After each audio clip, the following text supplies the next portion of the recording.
everyone. Welcome to Talk Back. It's Tuesday, February 24th.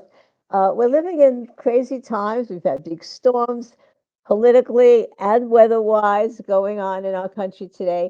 And so, what can help us soothe some of these wounds? Well, maybe literature, maybe movies.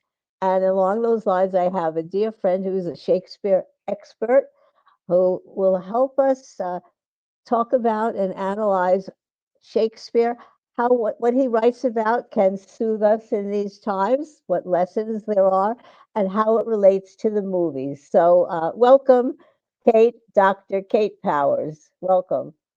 Thank you, Sheila. All right. Good to be here. Are these times for Shakespeare or are all times for Shakespeare? Shakespeare seems to have something for every age, but I think particularly right now, well, with our storm the other night, as you mentioned, the storms in politics going on as well. I was rereading King Lear, and couldn't have been a better setting. It's the wildest storm, the wildest winds I'd seen carrying snow, like ever, toward the middle of the night. And the storm in Lear, when the whole political structure has broken down, uh, seems pretty close to what we were looking at. Yeah, interesting. So, in talking about how we're going to structure our show today, we're going to leave the sonnets that Shakespeare wrote and the comedies aside and concentrate on the tragedies. Um, and we're going to talk about how it's relevant for today and how seeing a movie might be somewhat of a nice introduction for people into Shakespeare. So, first of all, what is it about Shakespeare that is so enduring?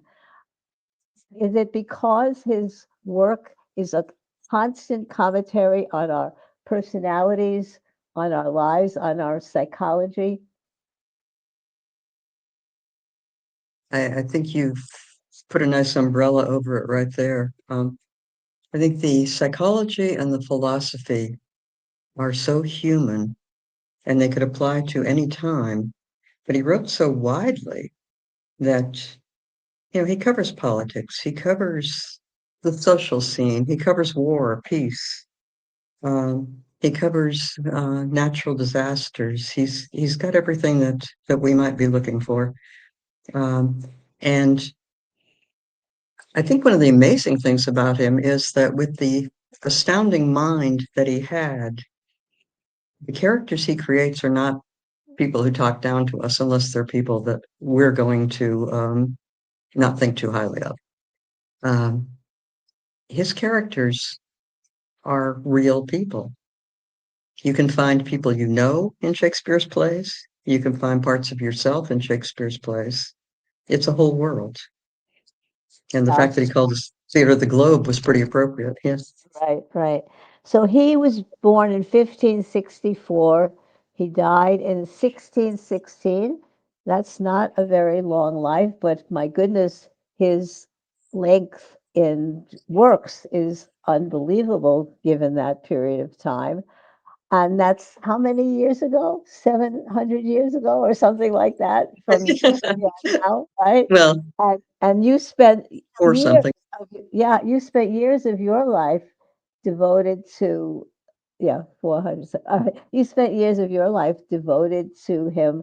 What is it that's so special? Why is he still in our heads, in our minds today? When I began my search, I certainly wouldn't have had an answer for that. I first became very attached to Shakespeare when I was about 17 and reading Hamlet for the first time, and the play was so real to me.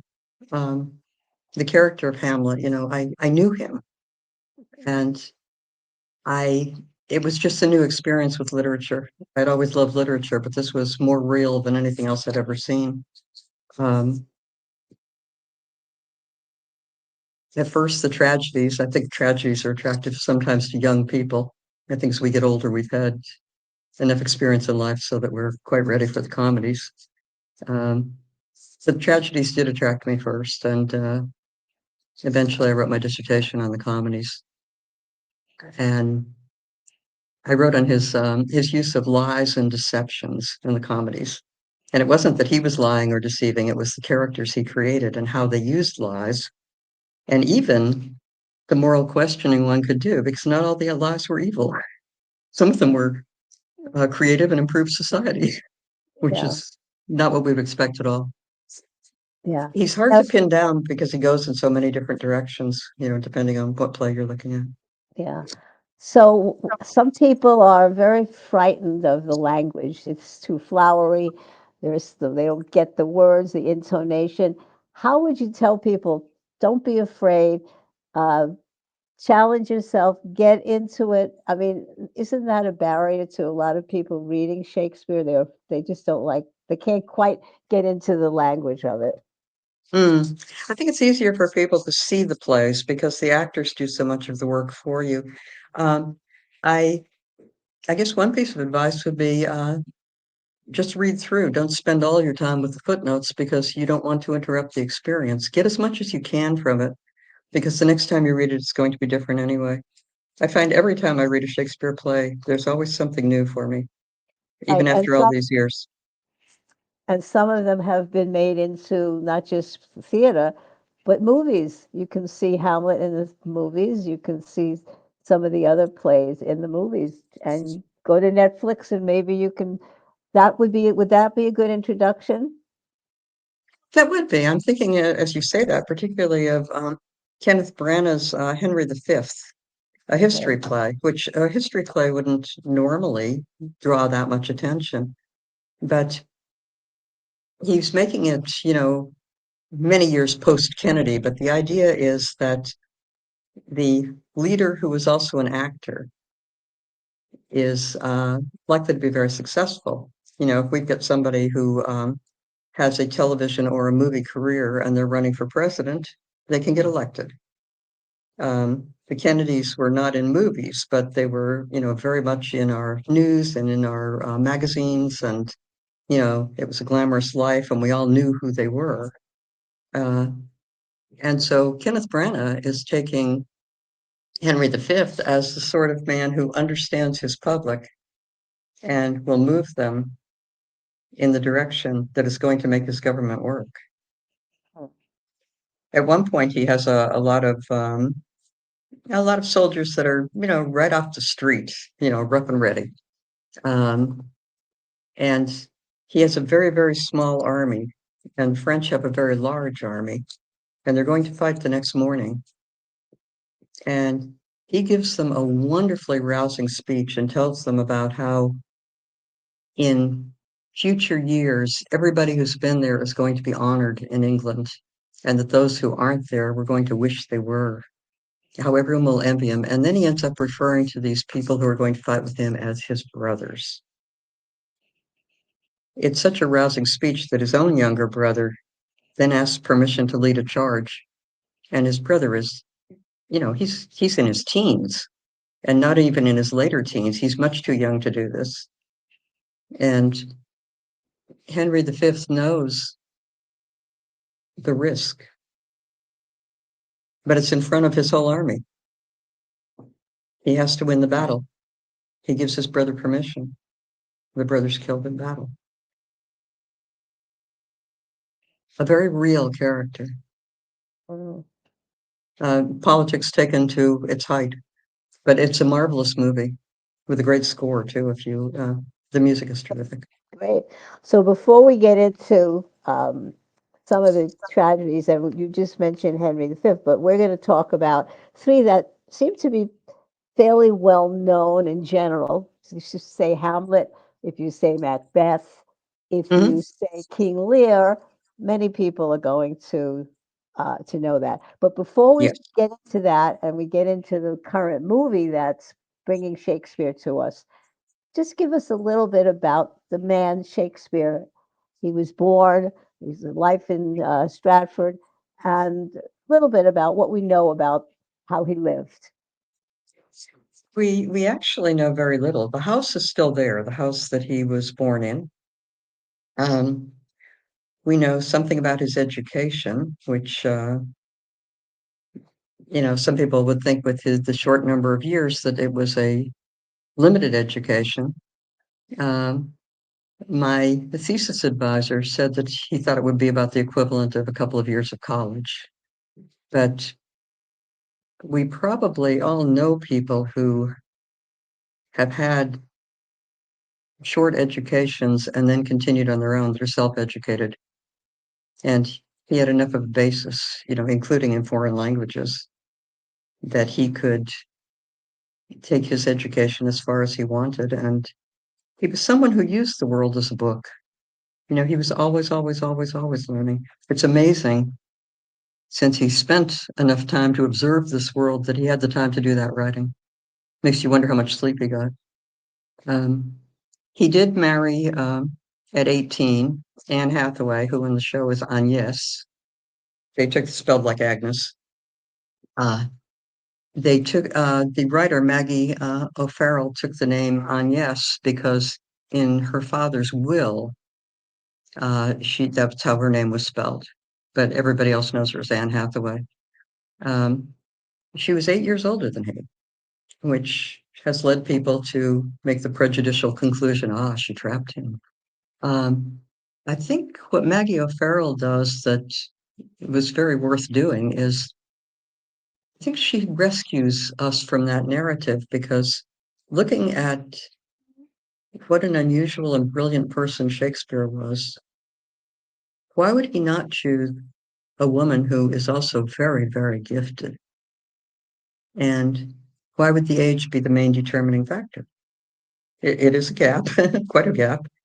And yet, you know, he returns to Stratford, uh, not only at the end of his life, he does go back periodically between the plays. He sends his money back there. He buys property there, and then buys a magnificent house for the wife and daughters, and then goes back there at the end of his life and dies there. Yeah. But we don't have any serious biography of him. So she was free to um, fill in the gaps with her imagination, and she does present her book as fiction. She's not saying this is Shakespeare's life, Okay, so we but she haven't, knows yeah, her Shakespeare. right. So let's just clarify for everyone, you're talking about a book called Hamnet, Hamnet, that was written by Maggie, what's her last name? O'Farrell. O'Farrell. Hmm. And that has become the basis. Many people don't realize that the film now that is being very highly congratulated and is on the list for Academy Awards and is considered very well acted and very beautifully done, that arose from the book, which then was made into a movie, and which is all about Hamlet and his wife Anne and their three children, one and the illness of one that produced tremendous grief for the family, and that the author of Hamlet uses as a impulse, jumping off point for Hamlet's creativity, excuse me, for Shakespeare's creativity in writing Hamlet. So, first of all, tell us about, very briefly, what is Hamlet about? And then we can talk about what Hamlet is so people will understand the connection between the play Hamlet and the movie Hamnet. Okay. The play Hamlet begins with a ghost, the ghost of Hamlet's father. Um, According to ghost lore, if the ghost was out there wandering, particularly in full armor, there was foul play, and he's come to address some wrong. And the only person who can address the wrongs is his son, Hamlet.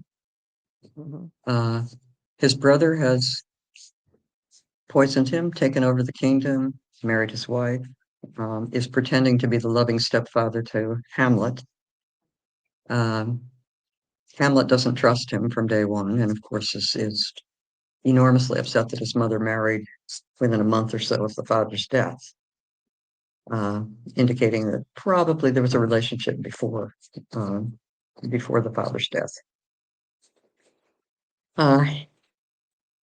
Hamlet is a student.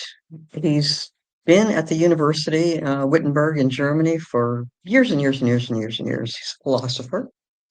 And as a man of thought, he is not a man of action. And he's called on to act. He looks for proofs that the story is that the ghost is telling him is not false.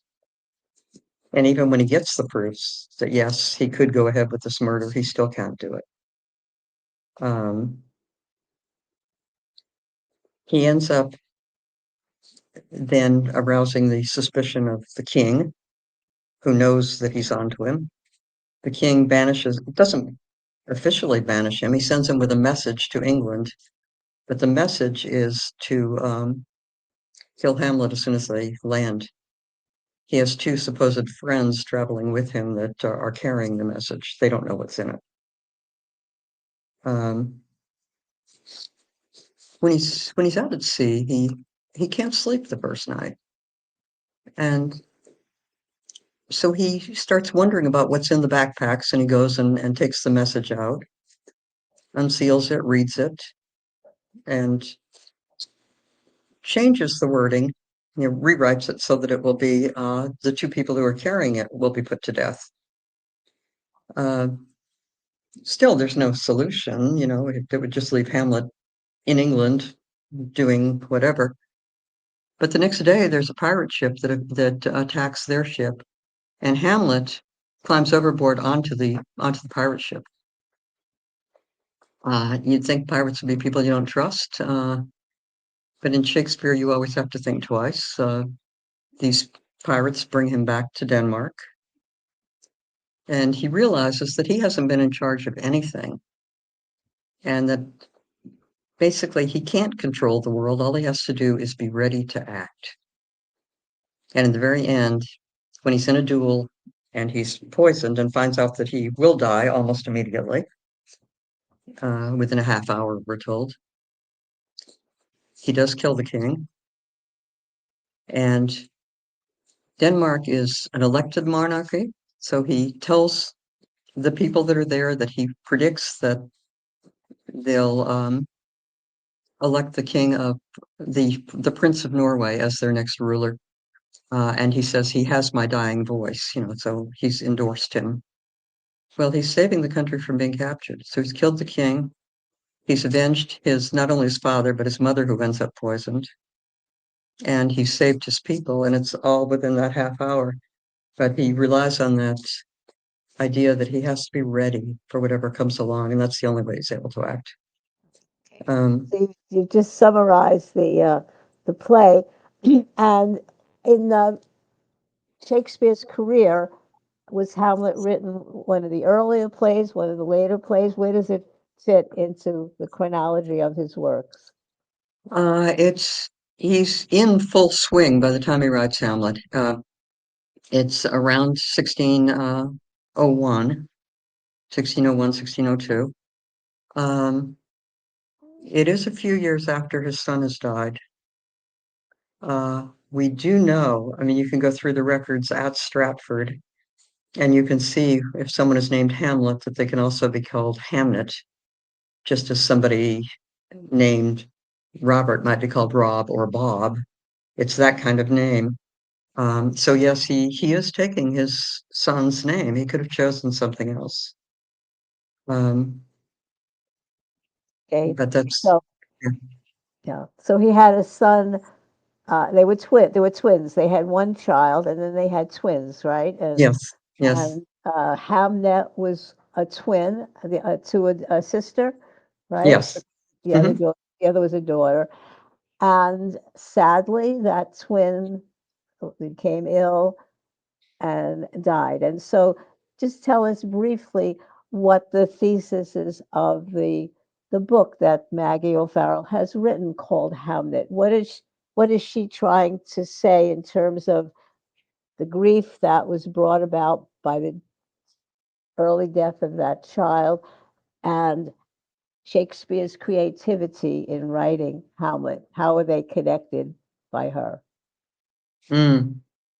Um, she goes into that at the very end of the book. Of course, it's fiction, but she does have Agnes, Anne Hathaway, who is angry at her husband because she feels that she's suffered a lot more because of the son's death and that he's just going on with his life. She goes to London, and it's the time for the opening of the play Hamlet. In fact, she's gone there because she saw a poster, and she's horrified that he would use the son's name as the title of the play. And when he comes on stage, well, the play opens with the ghost and the person playing the ghost, and tradition tells us that this was a role that Shakespeare took.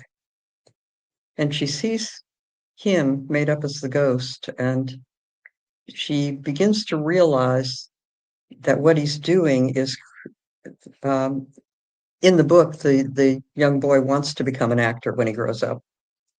And she realizes that he's the one she's writing a play about he's writing a play about the father who has died and the son who has life.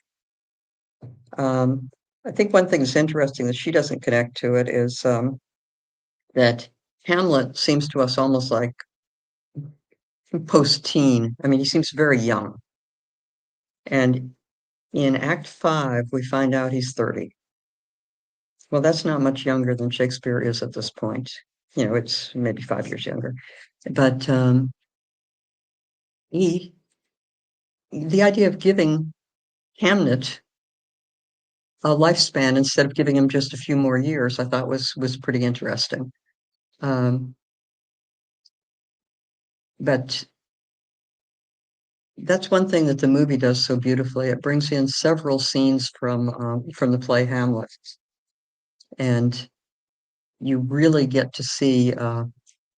They've cast a an actor who looks very much like the young boy, an older version of, and you get to see what is the relationship between the father and the son, and how the father has moved himself out of the main Mm, focus and given his son a life.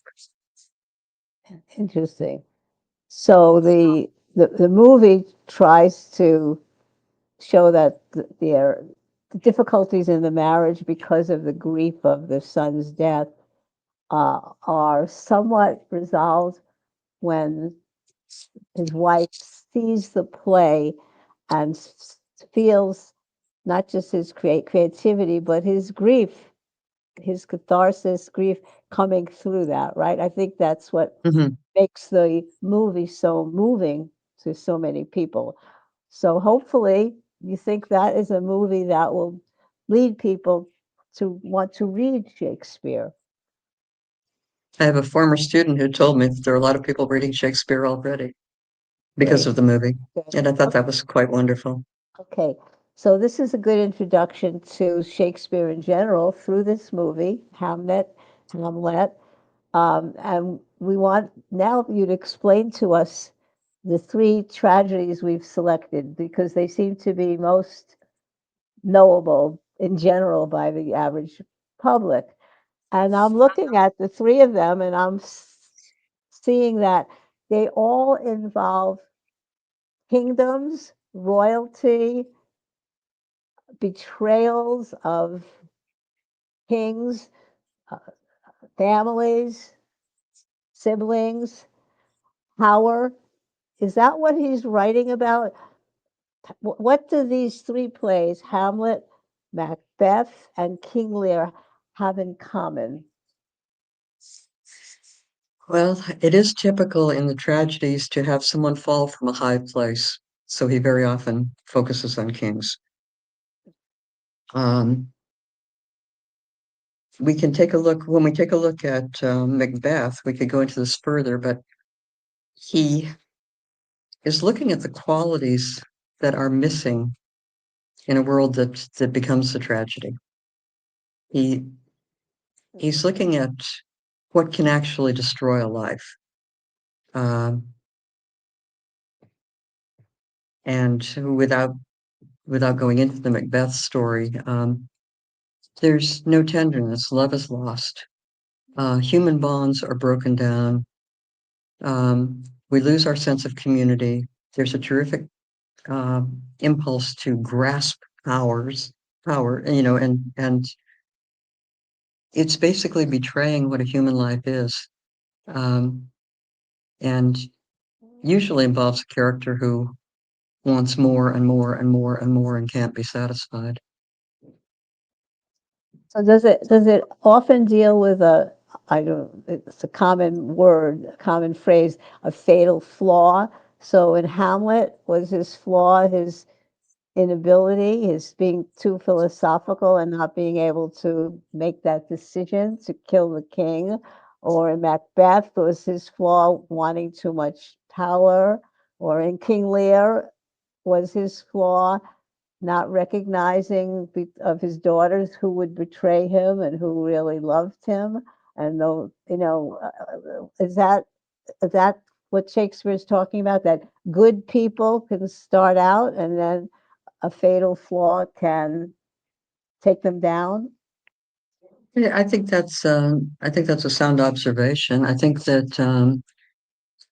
with Hamlet, he gives us a second way of looking at it because, well, actually, also in Lear, but it's a developmental stage in Hamlet. It is a flaw, but it's like the kind of flaws that we have when we're young that we end up learning our lessons and mending our ways. Um, but yes, usually not usually, there would be something missing in the character. Hamlet, yeah, he spends all his time with his books, acting. He doesn't, he's very good with words and he knows how to use them as weapons against other people. And yet he seems to lack any sensitivity for how his words fall. He knows they can hit other people, but he doesn't seem to look at the wound. Um, and yes, there is that desire to control earlier. It's only when he gives up um, his idea that he can control circumstances and he can determine outcomes that he's able to act and act very successfully. Um, Macbeth is so easily misled by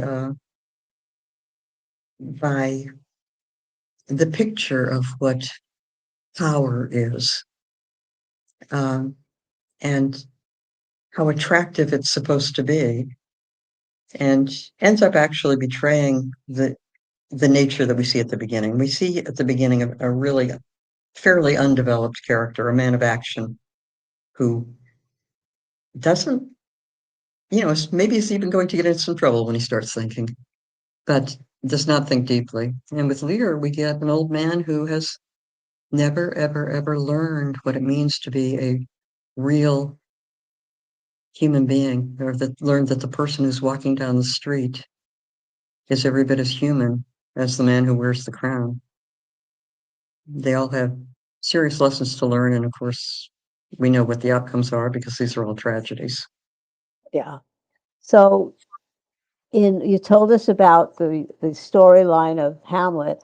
Macbeth, as you said, he's a general in battle, very successful, but he gets word from some witches that maybe you could be king.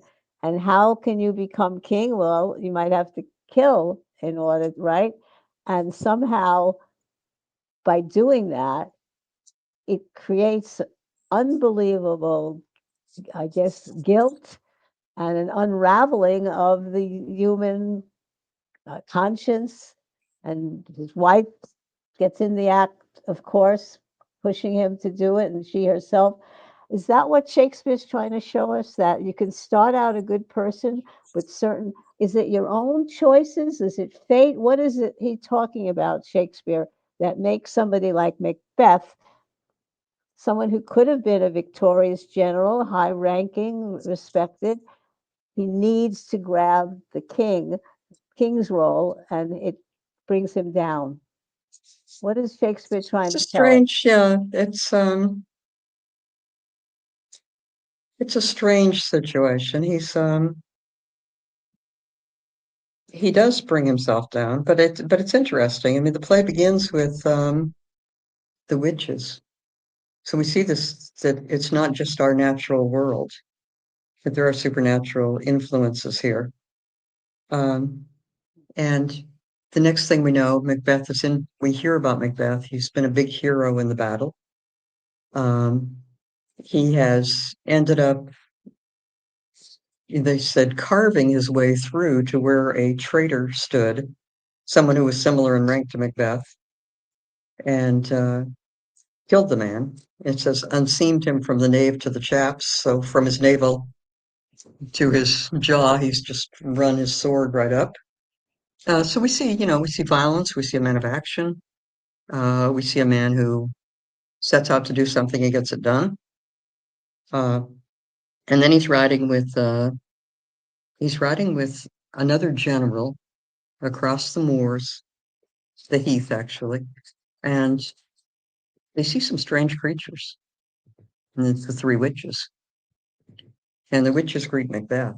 They don't say anything to Banquo at the beginning. They just greet Macbeth.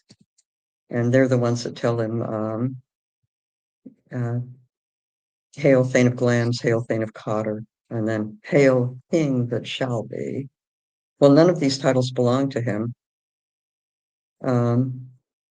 Banquo asks, says, well, you're telling him all these things about him. Well, how about me? And they say, well, you're not going to be a king, but your descendants will be. Well, Macbeth demands that the witches stay and tell him more, and they disappear. But Banquo says to him, well, why did you get so startled? Why did you act guilty when they said you were going to be king? And we know it's the instant thought of how you get to be king when there's already a king. Um, but as they ride off, some messengers ride up to them and tell him that he's the Thane of Glamis and the Thane of Cotter, the man that he killed. He gets it's as if he's ruling. It's like being governor of three states. He's already got his own castle of Inverness and the land around it, but he gets two more. The king says, well, we're going to stay at your house tonight. And Macbeth says, well, I want to ride home really quickly and tell my wife so that she can prepare everything. And the men end up joking about it because they know he's so deeply in love with his wife. He runs home, but we meet Lady Macbeth first when she doesn't yet know he's going to be there. And she's reading a letter he sent her. As soon as he found out what the witches said, he wrote her a letter. Why would you not just wait till you get home and say, oh, surprise, surprise? He has to tell her because she's his dearest partner of greatness. And he doesn't want her to lose a moment of rejoicing in what she's going to have in the future. This is going to make her feel so wonderful. Well, she immediately starts thinking about him. She's very much in love with him too, and she wants him to get everything. And of course to be king. And she's saying, so you've already got these three titles, so the greatest title is still waiting. She says, and yet I do fear thy nature. It is too full of the milk of human kindness to catch the nearest way. You're not going to do what you have to do to be king. You're too much of a nice guy. Well, then her next speech is to some evil spirits. She says, come, you spirits that tend on mortal thoughts, unsex me here and fill me from the crown to the toe, top full of direst cruelty. Her idea being she has to be unsexed because women can't be cruel. Women are kind and nurturing and loving, and to be cruel, you've got to be a man. And she ends it with saying, that she doesn't want she wants a really dark night so that the knife that she's using will be invisible. So she's picturing herself committing the murder. he comes home, and there's this, on stage you would see passionate embrace, and they start talking about the message. One of the best interpretations I've seen on film is was actually I saw it on television years ago. It was a Lady Macbeth who appeared to be maybe 17 and appeared to have an alcohol problem. And I thought, boy, a drinking Lady Macbeth, this works really, really, really well.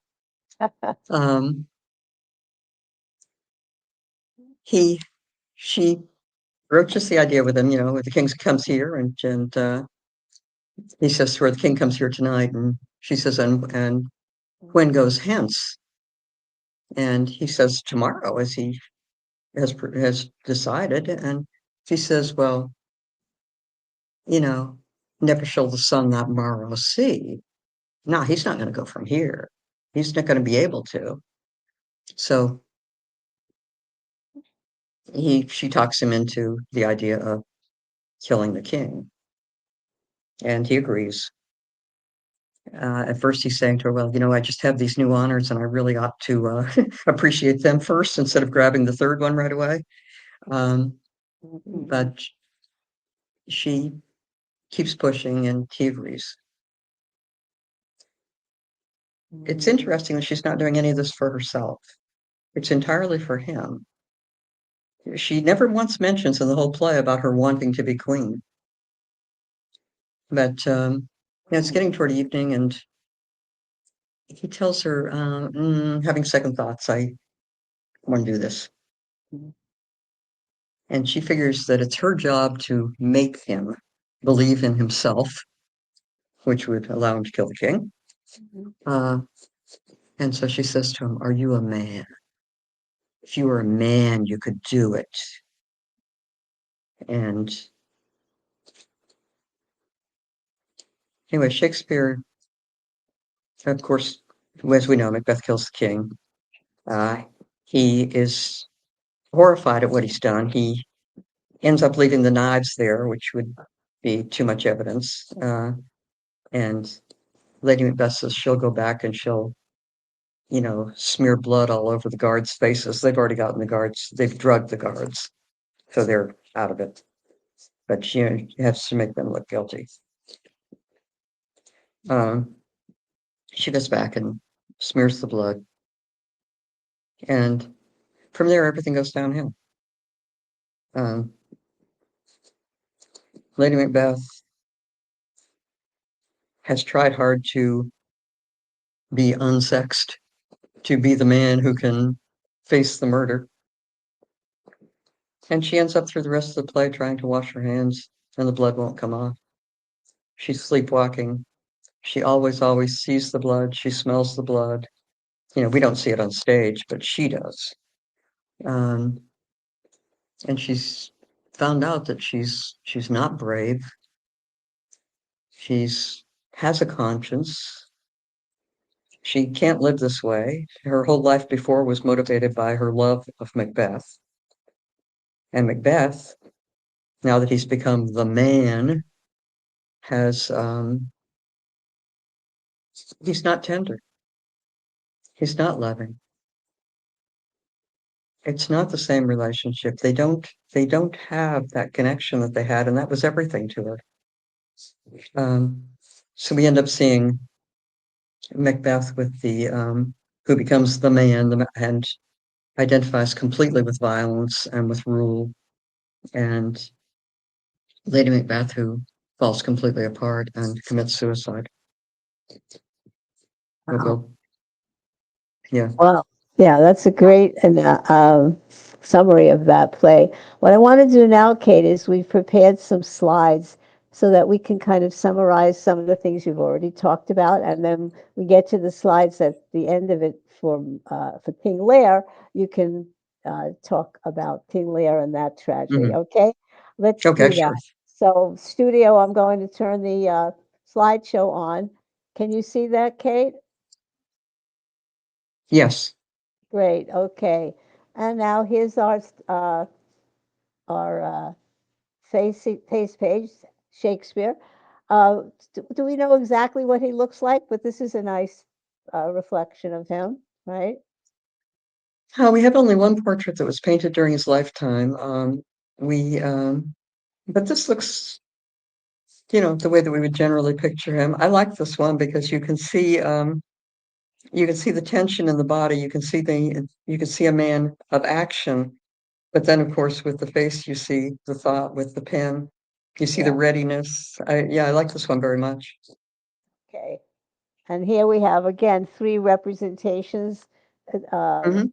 uh, any one more authentic than the other about what he looked like? Well, the middle one was actually painted Oh, during his lifetime. I got to go back. Yeah. Yes, that's the Chandos portrait. It was the one on the right was published when his plays were published in 1623. Uh-huh. So these would have been the actors who knew him that would have approved of this one. So we can assume that that it certainly has resemblance, but we can see the vitality in the middle one that, of course, the other two are both much more stylized. Right. Yeah. And there's the cover of the book that you read. Hmm. That again Yes. is a fiction, but based on something that a Shakespeare scholar is contemplating, right? Yes, and I have to admit that when I first heard about Hamnet, I did not want to read it. I did not buy this book. I actually just came across it in a little free library in the neighborhood and figured, okay, well, maybe I should know about what's in it. And I was impressed. Maggie O'Farrell did her homework and she handles it very intelligently. The cover, of course, the initial H taking over almost the whole cover for both Hamlet and Hamnet, Yeah. but the plants and the animals surrounding the letter very much connected to Agnes, the main character, Mhm. the wife, because And she's an herbalist who heals. right. And here's the movie poster. And Hmm. Jessie Buckley looks to be, it's now February 24th when the Oscars are shown sometime in March. Everyone is predicting she's going to win for her performance as um, Anne Hathaway or Agnes in the movie, I guess, right? Yeah. Hmm. Yes. And And here's, she just won the British equivalent of the Oscars. Was it 2 days yeah, ago, I think? I think so. Yeah. Sunday night. Yeah, yeah. And this is just, I thought this was a nice poster of Hamlet with, is that the ghost behind him? Yes, and it's interesting to see the ghost rising out of his head because, Yeah, of course, the ghost, it does, well, his own ideas about the ghost control him through so much of the play. yeah. Yeah. And again, just another, that head, Yorick, what does that represent? You see that skull all the time. I guess that Horatio Yeah. speaks to it. And what does it represent for the play of Hamlet? Uh, the acceptance of mortality. This cover is interesting because it's after Hamlet has been out at sea and been on the pirate ship and returned. So now he's ready to face his own life and the fact that life is mortal, that we all have a limited span. Uh, but this is the skull. He basically does reference to the skull. This is the skull of Yorick, the king's jester. And when Hamlet was a little child, the king's jester used to give him piggyback rides. So there's a warmth here and fond memories and an acceptance of death, the fact that this is all that's left now. Yeah. Um, and Who's there? What is that? the first words in the play, Shakespeare's first lines are often interesting, but this one, usually they're not questions. Um, who's there is the question that the whole play answers. Only we look at who's there in terms of Hamlet. Who is he really? And he has Mm, to go through layers and layers of his own experience to get to who he is as the mature Hamlet that we see at the end. Um, this is the guards asking because they're afraid that it's going to be the ghost. They've already seen the ghost. Mm. This quote is not spoken by Hamlet. This is spoken by Polonius, who's an advisor to the king. Polonius has all sorts of good advice. He usually doesn't follow it himself. This above all to thine own self be true. And it must follow as the night the day, thou cannot then be false to any man. So you're going to be a totally honest person if you're true to yourself. Well, as the king's advisor, of course, he's a flatterer. He sets up spy plots on his own son. He sets up a spy plot on Hamlet and his daughter Ophelia. In fact, he says when he's talking about how he'll set it up, he says that Hamlet frequently walks back and forth in this particular hall of the castle, and at a certain time of day. And at that time, he says, I'll loose my daughter to him. You know, the bait and the trap, the setting the rabbit loose and watching the dog. You know, it's really terrible language for his own daughter and the prince. Yeah. Yeah.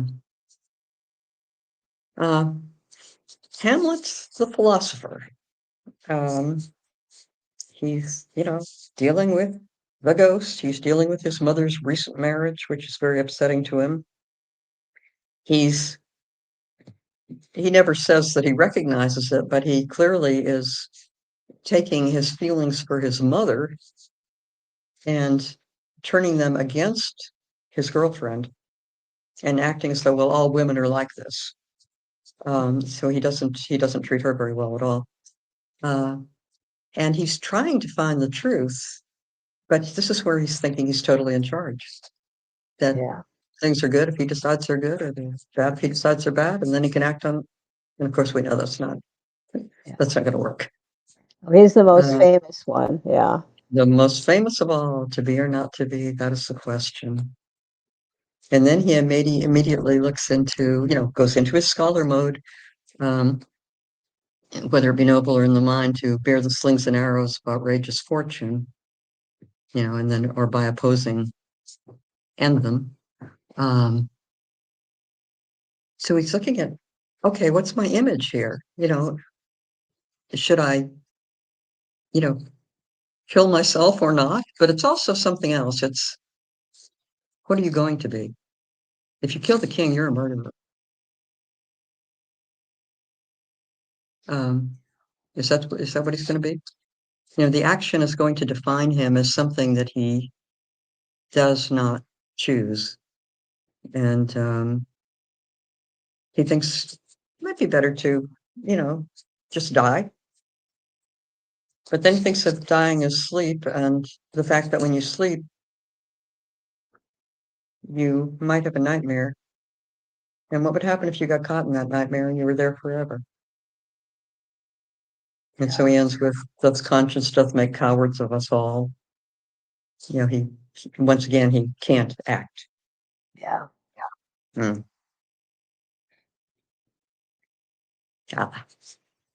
But now he thinks he's going to be able to act because there's a group of players, a group of actors who have come to the castle. And he figures that he can get them to perform a play, and he's going to put some lines into it himself. Put a nice little speech in there.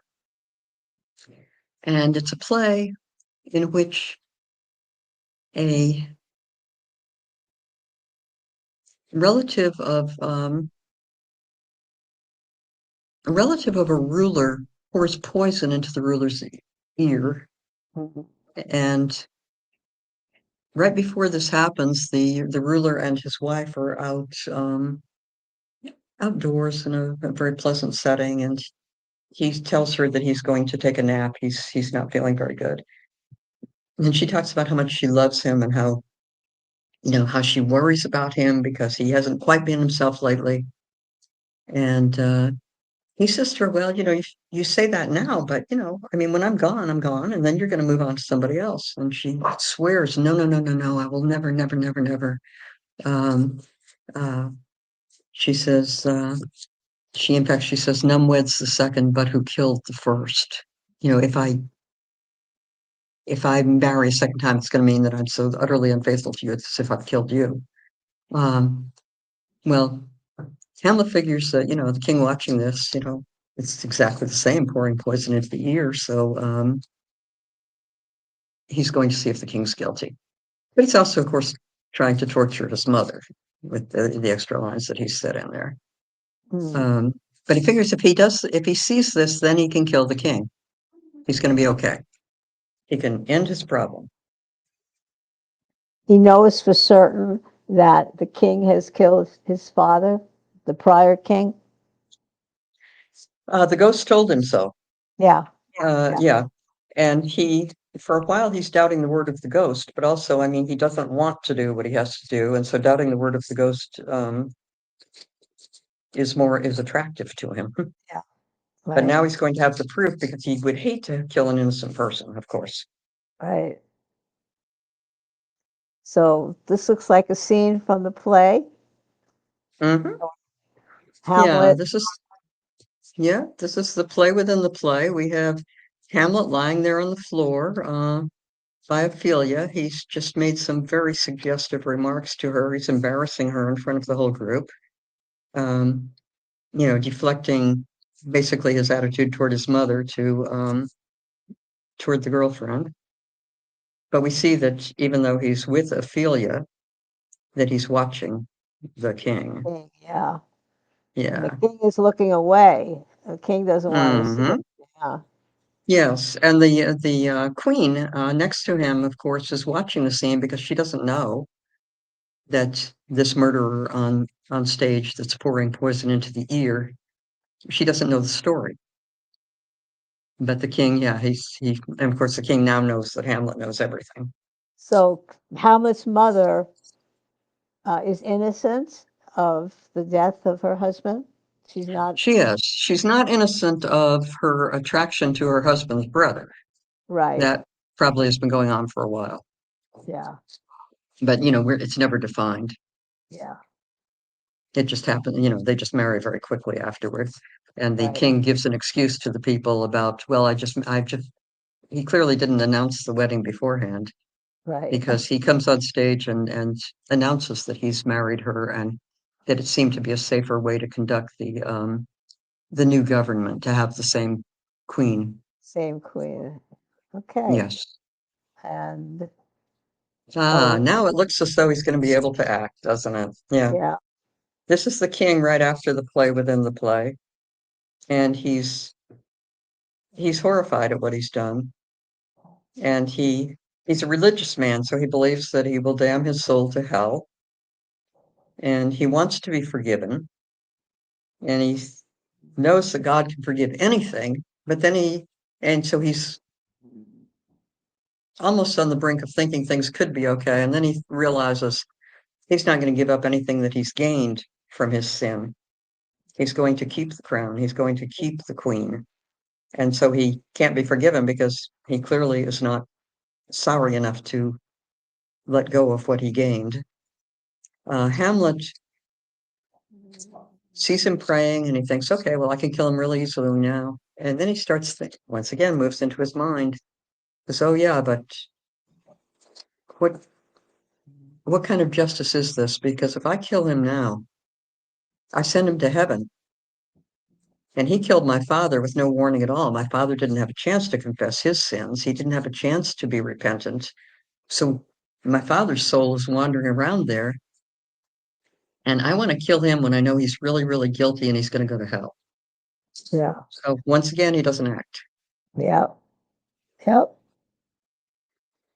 Yep. And this is, the Hamlet who returns from his sea voyage, strikingly different from the man we saw leaving Elsinore. And we find out he tells his friend Horatio what the story was, how he just happened to not be able to sleep that night. He hadn't done anything that would have brought him this information. But when he can't sleep, that's what he's thinking about, wants to find out. So he opens the packets. He rewrites the letter. And he said he used to be embarrassed because his handwriting is so good and it made him look like he was somebody that would be employed as a secretary.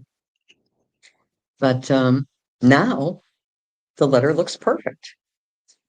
And, Horatio says, yeah, but how did you seal it? Because there would be a wax seal with the king's impression on it. He says, even there, he said, I had my father's signet with me, a signet ring like it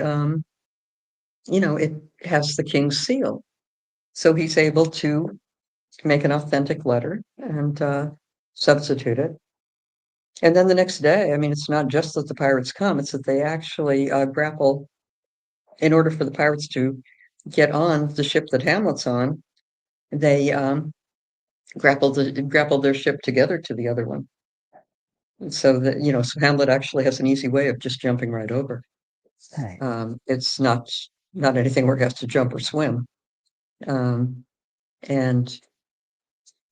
he tells Horatio, this is after the graveyard scene that we saw in that first cover, that he's come to the conclusion that basically he simply has to be ready for anything that's going to happen in the future. Yeah. The king has invited him to do sword play with Laertes, the brother of his girlfriend. The girlfriend by this point is drowned, and the father has been killed accidentally by Hamlet. And so Laertes really wants revenge, and it's presented as if, okay, it's just going to be, demonstration. And Hamlet says to his friend Horatio, I feel pretty uneasy about this. And Horatio encourages him to please don't go ahead with anything if you feel uneasy. And Hamlet says, no. He says, whatever's going to happen, if it doesn't happen now, it'll happen in the future. But whatever's going to happen, I have to be ready for it. So the readiness is all that final realization that this is how we need to live our lives. We need to be ready for whatever comes along. And it's an amazingly mature conclusion that he's come to. This is not the young scholar that we met at the beginning of the play. We're finding out who's there now. Mm. You just came full circle on that. Thank you. That was great. And Thank now we you. have a few of the slides from Macbeth. Um, is that the witches around him? That's the witches. Yep. Yeah, we have a few of these of the witches just because they're such interesting characters. Yeah. Yeah. And we can see that this is Macbeth and Banquo with them. And this one, they all have the long hair. There's something in the play that refers to them as also having beards. Uh, so there's a question about what is their identity. Occasionally, they're even pictured as some other kind of spirits that don't really even look human, but they're the forces of evil. And of course, we see in the background the stormy sky. We see the chaos of battle. We see the high winds blowing the cape there. This is a world that is very much not at ease. And now we see the witches that aren't even identifiable as human. Yeah. And we see the mist that they can disappear into. We see them, with the three of them leaning over, they're probably conjuring the spell right here that will bring Macbeth to them. And So it's their amazing, goal, Macbeth. yeah, their goal is to Yeah. bring Macbeth down. Yes, and they're very much on his side, but they're on his side to destroy him. And Mm. the words that they say are when they vanish is fair is foul and foul is fair, hover through the fog and filthy air, or when they leave this scene. So fair is foul. Well, good is evil, evil is good. Um, Nothing either good nor bad, but thinking makes it so, huh? And the very first words that Macbeth speaks are, so foul and fair a day I have not seen, which shows his link to the witches. There's some sort of psychological link going on here. Um, it shows him here looking frightened when he sees them, or pretty amazed, certainly. Uh,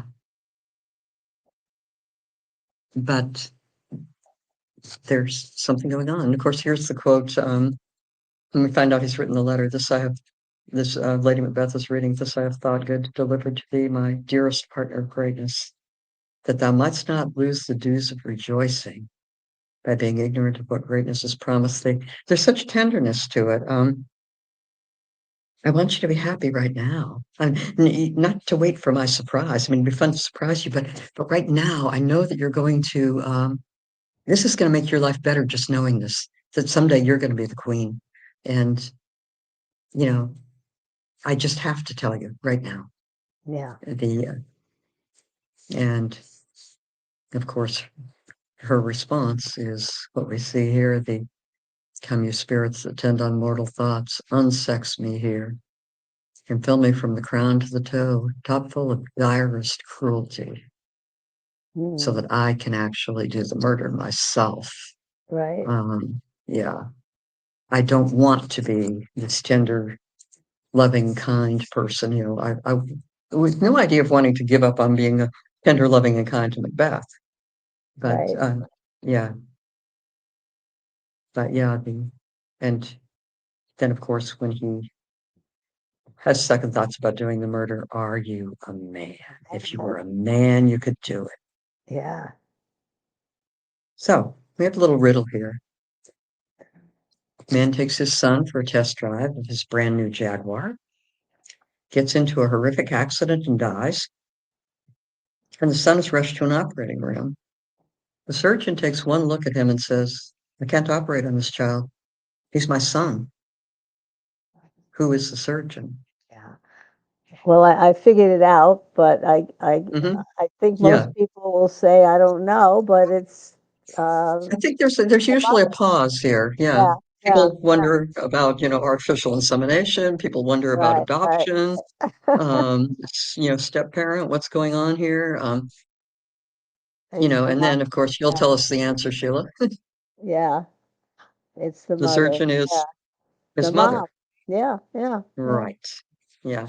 The riddles here are actually to show the what Shakespeare is playing with in terms of the bias that's built into language. Yeah. We see surgeon, we think male. We don't Uh, really think male. There's just something automatic that comes on. right. Right. Um, Well, so much in our history, it was true. There were no women True. surgeons when you and I were young. Or it was very rare, right? Yeah. And So, even though Shakespeare was, almost 400 years ahead of when you and I were young, uh, he's already playing big games with this one. yeah, Um, in the comedies, his women run the show. They do all the right social things, so they fit in beautifully, but they're amazing. Okay. So the surgeon, of course, we said, okay, that's just human. It can be male or female. These human qualities are up here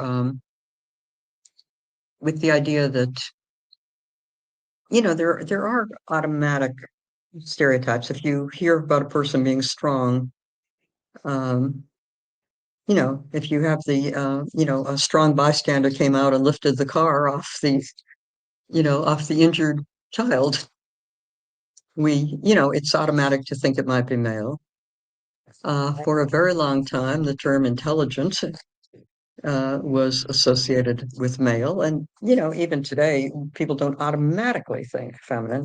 right, right. So, do you Um, think Shakespeare was way ahead of his time in the way? Amazingly so. Yes. Amazing. Yeah.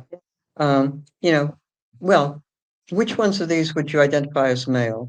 We said strong and intelligent, Yeah. Cruel, unfeeling, brave, cruel, unfeeling, brave. Yeah. leader, and strong. Yeah. Yeah. So these are all, yeah. So exactly what you said. And yet, we know, I mean, do women need strength? Intelligence? Do they need courage? Um, we found great women leaders, although our country has never managed to elect one. Most Yeah. countries that that are in the news have. Um, but does a man need to be kind? Does a man need to be supportive, emotional, Sure. sensitive? Yeah. Does a woman need to be Yeah. strong and brave Right. and a leader? So in the 1500s, Shakespeare was um, making men and women equal in a sense in a lot of his plays, right? He recognized something that already Yeah. existed in human nature, right? And of Right. course, what we see with Macbeth and Lady Macbeth is that Macbeth has this whole big combination at the beginning, Yeah. but what's he going to give up by becoming a killer? He certainly is not going to be kind and supportive, and he's not going to he's going to lose his emotions. Right. Um, he's going to be cruel, totally unfeeling. Um, yeah, and Lady Macbeth is going to completely fall apart because she actually reaches for that male identity, and the person that she is incredibly stereotypically feminine. Her talk isn't. Her Right. action with the knives isn't, but she falls completely apart after that. She can't do anything. She ends up obliterating herself. Yeah. So when you hunger after power, it's going to bring you down. If I guess does Shakespeare think power can have some kind and good uses, or does it always He wasn't corrupt? against power. He wasn't against power. He was against the domination of other human beings. Yeah. Um, he was against the thinking that you can own somebody else's life.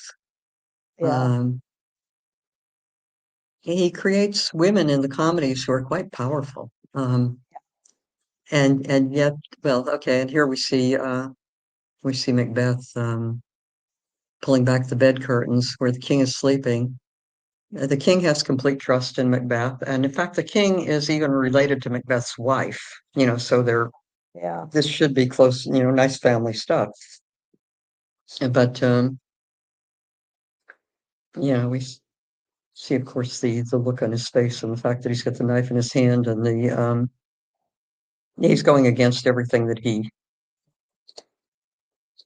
would have believed if he had taken the time to think. Macbeth is a man of action who does not take the time to think. Hamlet is a man of thought who has trouble with action. With Lady Macbeth, this one's good because of not just washing the hands, but the candle. In the rest of the play, Lady Macbeth, when she sees how Macbeth changes and there's no tenderness, I've even seen it acted as though she's afraid of him because they're at a banquet and he's just seen a ghost and other people haven't seen it. It's a ghost of a man that he had just ordered murdered. And she says to him after everybody leaves, "You lack the season of all natures, sleep. You can't go on like this. You've got to get a good night's sleep. You've got to pull out of it."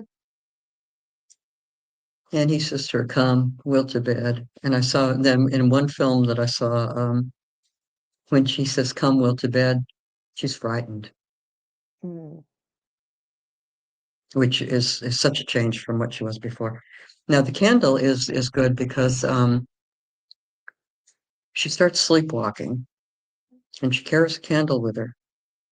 And while she's sleepwalking, she goes over to a basin and washes her hands and washes her hands and washes her hands and still can't get the blood out. Mm. Um, and she ends up committing suicide. Yeah. And uh, the reason that I wanted the candle is that when Macbeth is told of her suicide, Macbeth, who was so passionately in love with her, says, "Out, out, brief candle. Life's but a walking shadow, a poor player that struts and frets his hour upon the stage, and then is heard no more. It is a tale told by an idiot, full of sound and fury, signifying nothing. Well, so life's like a candle. You just blow it out. She would have died sometime. Mm. Uh, Life's a walking shadow. Well, how much control do you have over a shadow? Mhm.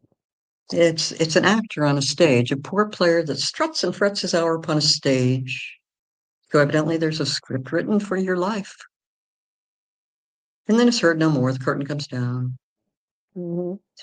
And God, who is the teller of the tale, is an idiot full of sound of fury. Life signifies nothing. Mhm. He's lost his total humanity. Yeah. And I think it's very interesting that Shakespeare does that with those masculine and feminine qualities, that it's so clear in this particular play, that he's saying that if you have a tragic society, it's going to lack the so-called feminine virtues. Mhm. It's going to lack all that social connection. It's going to lack love and caring and Yeah. nurturing. Well, our Uh, macho culture today needs to read Shakespeare, right? Absolutely, Shakespeare could cure them Shakespeare's if the they would listen. antidote, yeah, to machoism.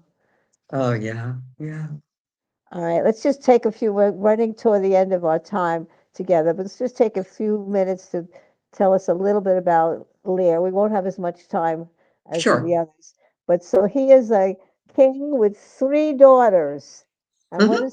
what is he Okay. trying to do? Yeah. Well, the King Lear is in effect it's like a fairy tale. Once upon a time, there's a king with three daughters, two older ones who are manipulative, and the younger one who loved him dearly. Um, he's old and he decides to give up his kingdom and divide it among his daughters. And, you know, I mean, he's biased. He really loves that younger one, but he's also very, very concerned with his own self image. I mean, he is the king. And so he calls together a big audience and it says, announces what he's going to do, give up the kingdom and divide it among his daughters. And then says to the daughters, so tell me, in order to get a really good prize from me, how much do you love me? And the older two sisters, who are manipulative and uncaring and lack feminine qualities from what we saw in the previous play, um, pretend. And they tell him how much they love him, love him, love him, love him. Cordelia, of course, dressed here in blue because the other two are allies and she's on the outside, decides she just can't play the game. She can't compete against these sisters who've been lying. And she tells the king that she loves him according to her bond. She's his daughter. So she loves him as a daughter. And he wants her to say more, in front of all these people. And she won't do it. And she says, my sisters say that you're everything in the world to them. And she says, I'm going to get married someday, and my husband will take half my love, and you'll have the other half probably, or probably my husband will take half, and you'll have the other half. Um, and he becomes very angry and vanishes her. So we do get a picture of that. These are the daughters in front of the king, a more formal picture. The two that are going to flatter him, and the one standing apart again. Um, the one who stands apart, the King of France, is one of her suitors, and he's so impressed by what she does that he marries her without a dowry. Mm. So, and this is the king's response to Cordelia, his daughter, when he says to her, "What can you say?" And she says, "Nothing, my lord." And he says, "Nothing can come of nothing. Speak again. Yeah. We need a transaction here. You're going to Yeah. have to tell me how good I am if I'm going to give you the prize." Right. And He sounds familiar. yeah, yeah, yeah. I'm going to bribe you, or else I'm going to banish you and maybe even do violence unto you. Yeah. Right. And this kingdom that was going to go and be in three parts, and you were going to get the best part. I'm just going to take that best part and divide it among your sisters, divide it Yep. between your sisters. Yes. So we And see his rage here against yeah. Cordelia, Yeah. which is very dramatically presented. Um, well, and of course, the one person who loves him is going to he's going to force her out of his life. It's all his own doing.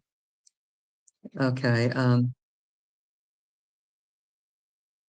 There's a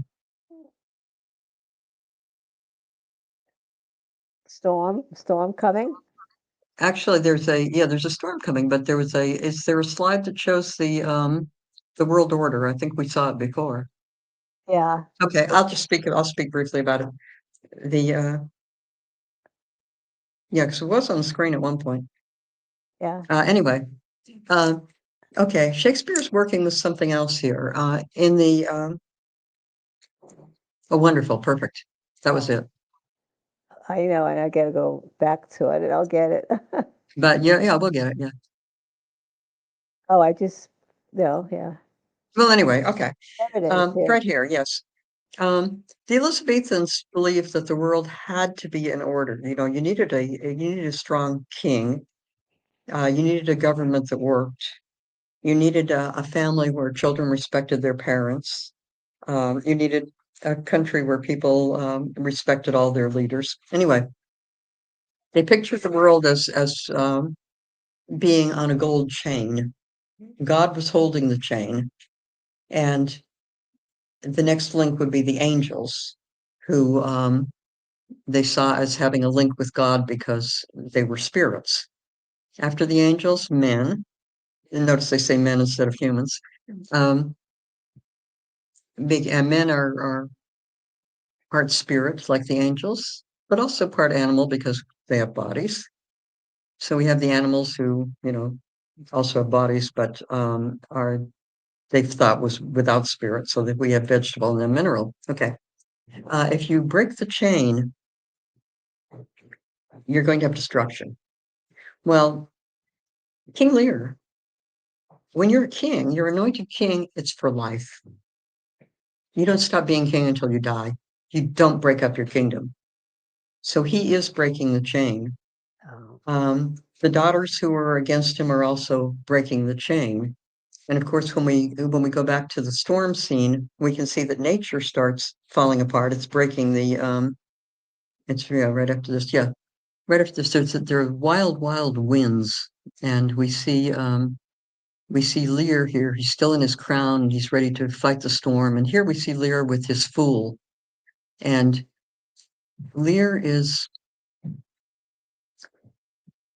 Lear, up to this point, has not thought that he was a regular human being. But out in the storm, he finds out that, yeah, the rain falls on everybody. And very quickly, we see him trying to get the fool, who has much lighter clothing and is suffering more in the storm. He tries to get the fool to go into a cave to protect himself. And of course, the fool is used to always having the king go first. Um, but we see Lear becoming human here. Um, there is another character in the play who is pretending to be a beggar in order to keep himself safe. He would be killed if he were discovered. And he's also out there in the storm.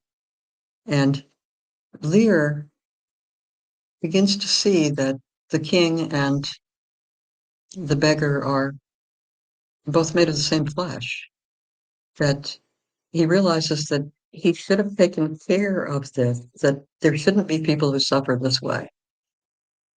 And also he's going mad out there in the storm. So he's reduced so far. But when he sees what the storm is doing to the beggar man, he actually admires what he's looking at. He says, thou art the thing itself. You're what man really is. We're only poor, bare, forked animals. That you don't owe anything to the silkworm. You don't owe anything to the sheep for the wool. You don't owe anything for leather. Thou art the thing itself. Unaccommodated man is no more but such a poor, bare, forked animal. as thou art. And so then he strips off his own clothing so that he can suffer through the storm the way that this poor man is suffering. And when we see him become human, it's he's redeemed there. The man that is pretending to be the beggar is the son of the Duke of Gloucester. Lear's daughters have gone to the house where the Duke of Gloucester is, and they've been plotting against Lear. But when they discover that Gloucester is on Lear's side and will inform Lear of anything, they decide that they're going to take care of him. And so this is one of the daughters, one of the most terrific scene, well, maybe the most terrific scene, certainly the most I've seen on stage. The torture that she does for him, they can't very well kill him because he's a duke, but she gouges his eyes out with her bare hands, her fingernails. And that's why you see the men looking so horrified, because these men are actually on the side of Lear's daughter, but they're totally horrified at what she's doing. Wow. So Gloucester has a lot to learn too. Like King Lear, he's a lesser mirror figure. He ends up out there in the storm, and he knows that the daughter, the king's other daughter, the one in France, has heard about everything that's going on, and she's coming with an army across the English Channel. So they're going to Dover, and he runs into the man who's pretending to be the beggar, who is actually his own son. The Duke of Gloucester has been lied to and believes his son's a traitor and is ready to have him killed. The son, the poor man, is offers to be a guide for Gloucester and bring him to Dover. And so he walks him along quite a distance, and then he tells him that they're at the top of the cliff, and tells him how frightened he is of being at the top of the cliff and how he's going to move back and let Gloucester jump off. Well, Gloucester doesn't feel as though anything's happened. He feels as though it's been level ground, and the man has said, no, no, no, no, no, we're really climbing. Aren't you tired? And then he does fall down, but just on the ground. And his son his guide comes up and changes his voice and says, I can't imagine, I can't believe you're still alive. You just fell such a long distance, and convinces him that, how could you possibly not feel this? And anyway, convinces him that he's, that he has actually survived this terrific fall. So Gloucester goes on for a while longer, but life is meaningless, and he wants to commit suicide. And this is what his son says to him: men must endure their going hence, even as they're coming hither. Ripeness is all. You're going to have to live until you die, and you simply have to be ready. Readiness is all, ripeness is all. You've got to get to that point. And his father says, well, that's true too. But the father, does start recognizing that the voice is different, and that the voice, before he dies, he recognizes that, yes, the man that he can't see is his son, and it's his loyal son, and he's, they're reunited. This is Cordelia come back from France. We see the ships out in the ocean here. Oh no, we don't. We see tents. We just see some water beyond there. Okay. Lear has been treated by a doctor who gave him some medicine to make him sleep. He feels that possibly that might restore his wits a little bit. And Cordelia's given orders that his clothes be changed too, because he's been out there in rags or in virtually practically nothing. And we see her coming back from France. We see the fleur de lis on her robe here. She's going to, the loyal daughter's rescuing her father. She's leading the troops, and her husband, something is happening in France, and her husband realized the kingdom is in great danger, so he goes back across the channel, which of course is a short distance. But she leads the troops into battle, and she's captured. And through treachery, she's supposed to be waiting in prison, and Lear's in prison, but he's telling her it doesn't matter that we're going to prison. We'll still be happy, and we'll just wait them out. He's just, you know, so much at peace after being reunited with her. But they're held in separate cells, and through the treachery of Gloucester's other son, who wanted to kill the son who ends up helping him out, Cordelia is hanged, and Lear is presented with the body of his dead daughter. We see the storm is still raging, but it's almost over. We see Cordelia's sisters are dead. We see Gloucester's son, who was so treacherous, has died. And the other son will end up taking over the kingdom, but he realizes that it's a much poorer world than the one they had before. But order is restored. Wow.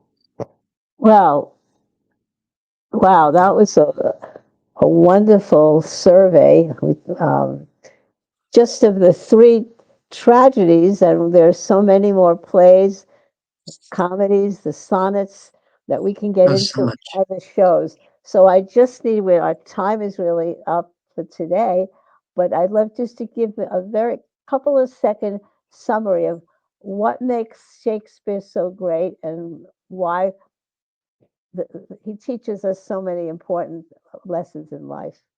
Hmm. I think, I mean, he obviously entertains us, but so much more than that. He lets us grow. We see so much in Shakespeare, and I find that, among other Shakespeare scholars too, it's so common to hear that there's something different every time you read it. There's always something to be learned.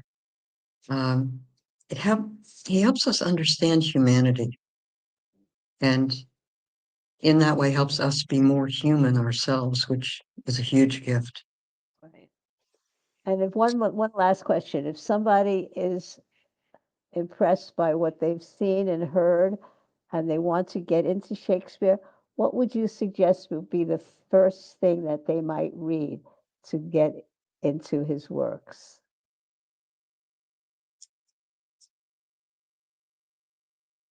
Macbeth is a quick read.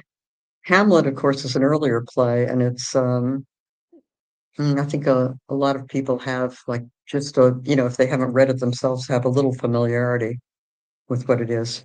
Um, I think those are both good. Lear is read somewhat less, but it moves, and maybe the fact that I was reading it during the storm just made it so much mm, just so real, and you want to get to the end. You know where it's going, and at the same time, there's so much in being right in the middle of it. And And so people can also go on their streaming and maybe find some of the movies that will be helpful in I think understanding. so. I think Romeo and Juliet, of course, is totally wonderful. I think oftentimes Midsummer Night's Dream is presented, but I think as a read, that would not be a place to start. Um, it's there are a lot of visuals that are interesting.